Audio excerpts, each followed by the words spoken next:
Hey YouTube, what's going on? It's Richard, founder of Short Term Rental University and Airbnb Superhost. Today's video is, what can we learn from these guys? Big hotels. Not better, not worse. They can learn from us and we can learn from them. So what is it that we can learn from them? So the very first thing that I want to point out that a hotel knows it's selling, that the average Airbnb newbie doesn't realize, is they're not selling 4 walls and a location. They're actually selling hospitality. They know how to greet you, they know how to check in, they know how to be responsive, they know how to anticipate, they know how to make you feel welcome. And these are the things that a hotel does that a lot of new Airbnb hosts, and even those with a lot of experience, don't really do. But I think that that's what differentiates a hotel from an Airbnb, and actually a really good Airbnb host stands superior to somebody who's just started, who thinks that somebody's just renting the space and they want nothing else.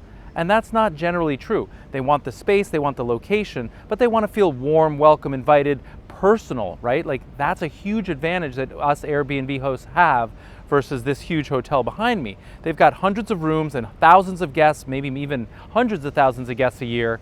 At most, you may have 100 guests. If you treat them all as individuals, you have a huge advantage at their own thing, hospitality. The second thing that we can learn from a hotel is just sort of how to run the business, right? They have processes and procedures, they've created manuals, they've trained people. Every check-in should be similar to the last check-in. If there's a little hiccup, they learn from it, they make it better the next time. And we as small businesses and entrepreneurs, often I find we're just constantly in the weeds, we're behind, we're trying to get this ready, we're trying to clean that, we're fixing this, we're constantly behind, and everything is like the one-off or the exception. And that's why small businesses tend to stay small, because they never actually start to think about putting in the time and the energy to scale and get bigger.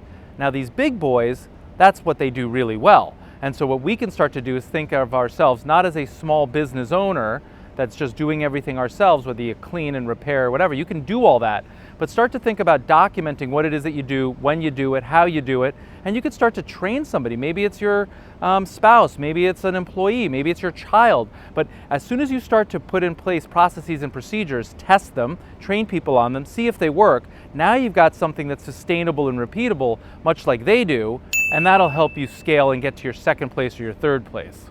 The third thing that hotels do really well is they understand their bottom line and they run a business. And we see all the time in the Facebook group all these exceptions. Somebody wants to check in early, somebody wants to check out late, somebody wants daily cleaning, somebody wants a discount, somebody wants this, somebody wants that.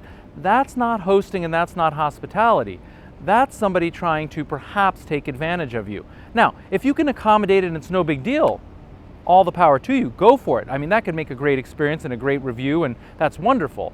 But at a certain point, you need to stand your ground and sort of say, wait a minute, that doesn't work for me. I have another guest coming in, or it doesn't work for me for this reason, and get that sort of backbone in place that says, I'm willing to risk getting a worse review. I'm not going to give away the farm. I'm not going to bend over backwards. I'm not going to just comply with every single request, no matter how ridiculous it seems, because of fear of getting a 5-star review. In fact, if you do it properly, you can express to them why it's important that you maintain this rule or why you can't accommodate them, and come off as a consummate professional, somebody that they respect, and still earn that 5-star review. And I do it all the time. So I want to be perfectly clear. I don't view these guys as a threat. They're definitely competition, but I think we have a huge advantage. And if you haven't stayed in hotels, put a little budget item in, go and stay for a hotel. Go stay for a night, for a weekend, take your loved one away, but see what you learn from them. Pay attention to things about where they hang the art, where they put the beds, can you lose stuff underneath?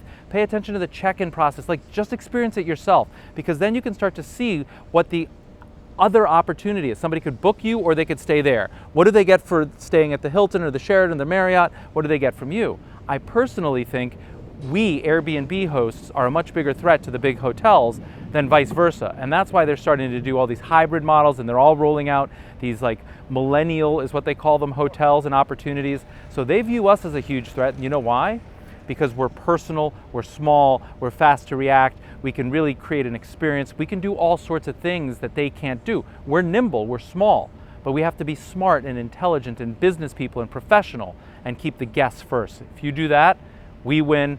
I mean, we can all coexist. I operate from a position of abundance. But I'm just saying, we as a small hosting community, we win, we grow, we have side income, we have passive income, we have multiple opportunities and expand and expand. So I hope you found this video helpful.